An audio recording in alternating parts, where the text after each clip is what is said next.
And he began again to teach by the seaside, and there was gathered unto him a great multitude, so that he entered into a ship, and sat in the sea, and the whole multitude was by the sea on the land. And he taught them many things by parables, and said unto them in his doctrine, Hearken, behold, there went out a sower to sow.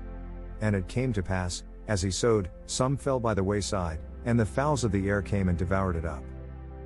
And some fell on stony ground, where it had not much earth, and immediately it sprang up, because it had no depth of earth. But when the sun was up, it was scorched, and because it had no root, it withered away. And some fell among thorns, and the thorns grew up, and choked it, and it yielded no fruit. And other fell on good ground, and did yield fruit that sprang up and increased, and brought forth, some 30, and some 60, and some 100. And he said unto them, He that hath ears to hear, let him hear. And when he was alone, they that were about him with the 12 asked of him the parable.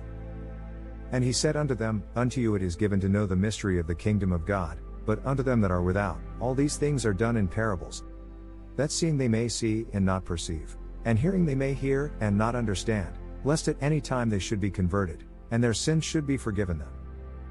And he said unto them, Know ye not this parable? And how then will ye know all parables? The sower soweth the word. And these are they by the wayside, where the word is sown, but when they have heard, Satan cometh immediately, and taketh away the word that was sown in their hearts. And these are they likewise which are sown on stony ground, who, when they have heard the word, immediately receive it with gladness, and have no root in themselves, and so endure but for a time. Afterward, when affliction or persecution ariseth for the word's sake, immediately they are offended. And these are they which are sown among thorns, such as hear the word, and the cares of this world, and the deceitfulness of riches, and the lusts of other things entering in, choke the word, and it becometh unfruitful. And these are they which are sown on good ground, such as hear the word, and receive it, and bring forth fruit, some 30-fold, some 60, and some 100. And he said unto them, Is a candle brought to be put under a bushel, or under a bed, and not to be set on a candlestick? For there is nothing hid, which shall not be manifested, neither was anything kept secret, but that it should come abroad. If any man have ears to hear, let him hear. And he said unto them, Take heed what ye hear, with what measure ye mete, it shall be measured to you, and unto you that hear shall more be given. For he that hath, to him shall be given, and he that hath not, from him shall be taken even that which he hath. And he said, So is the kingdom of God, as if a man should cast seed into the ground, and should sleep, and rise night and day, and the seed should spring and grow up, he knoweth not how. For the earth bringeth forth fruit of herself, first the blade, then the ear, after that the full corn in the ear.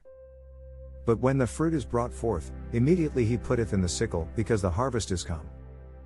And he said, Whereunto shall we liken the kingdom of God? Or with what comparison shall we compare it?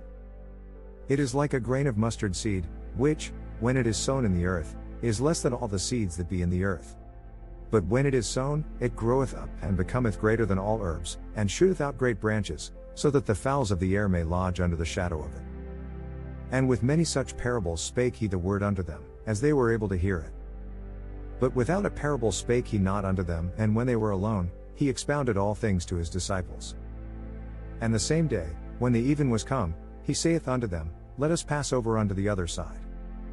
And when they had sent away the multitude, they took him even as he was in the ship. And there were also with him other little ships. And there arose a great storm of wind, and the waves beat into the ship, so that it was now full. And he was in the hinder part of the ship, asleep on a pillow, and they awake him, and say unto him, Master, carest thou not that we perish? And he arose, and rebuked the wind, and said unto the sea, Peace, be still. And the wind ceased, and there was a great calm. And he said unto them, Why are ye so fearful? How is it that ye have no faith? And they feared exceedingly, and said one to another, What manner of man is this, that even the wind and the sea obey him?